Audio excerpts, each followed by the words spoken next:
What is the Climate Vulnerability Index released by CEEW? According to Germanwatch 2020 finding, India is the seventh most vulnerable country with respect to climate extremes. Environmental think tank Council of Energy, Environment and Water has carried out a first of its kind district level climate vulnerability assessment or climate vulnerability index in which it has analyzed 640 districts in India to assess their vulnerability to extreme weather events such as cyclones, floods, heat waves, droughts.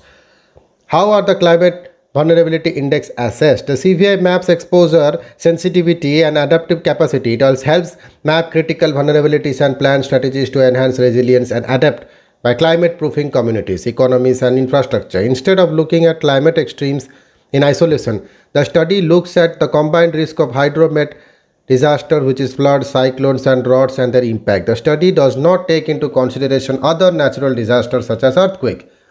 Why does India need a climate vulnerability index? According to German Watch 2020 findings, India is the seventh most vulnerable country with respect to climate extremes.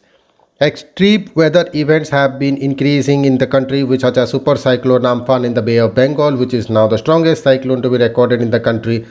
Recent events such as landslides and floods in Uttarakhand and Kerala have also increased in the past decade. Another CEEW study has found that 3 out of the 4 districts in India are extreme event hotspots, with 40% of the districts exhibiting a swapping trend, that is, traditionally flood prone areas are witnessing more frequent and intense droughts and vice versa. Further, the IPCC states that every degree in temperature will lead to 3% increase in precipitation, causing increased intensification of cyclones and flood.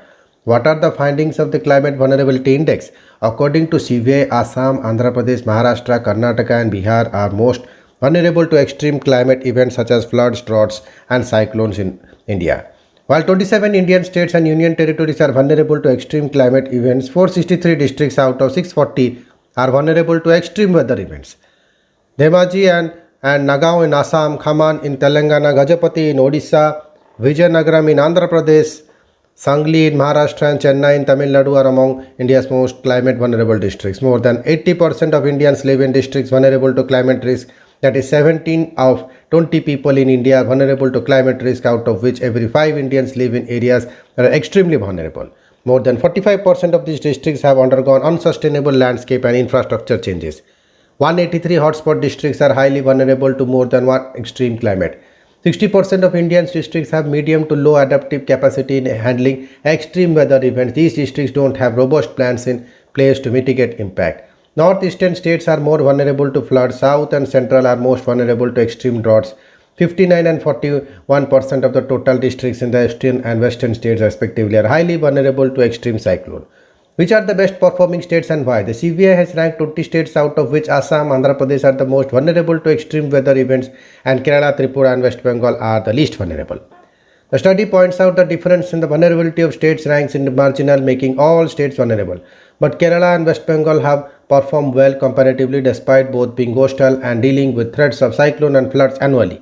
The reason why the states have performed better is because they have stepped up their climate action plans as well as preparedness to handle an extreme weather event.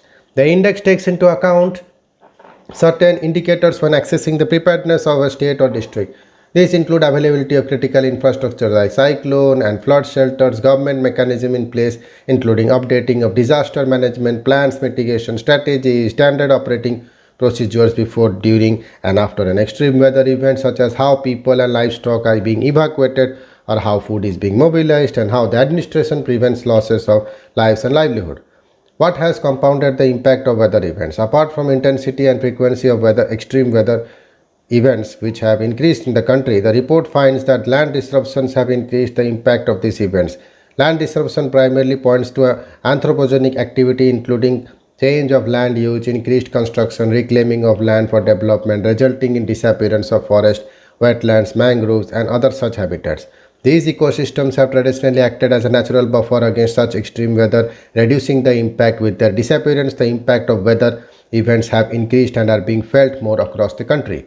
What are the recommendations that have been made? Develop a high-resolution climate risk atlas to map critical vulnerabilities at the district level and better identify, assess and project chronic and acute risks such as extreme climate events, heat and water stress, crop loss, vector-borne diseases and biodiversity collapse. The CRA can also support coastal monitoring and forecasting, which are indispensable given the rapid intensification of cyclonic and other extreme events. Establish a central climate risk commission to coordinate the environmental de-risking mission.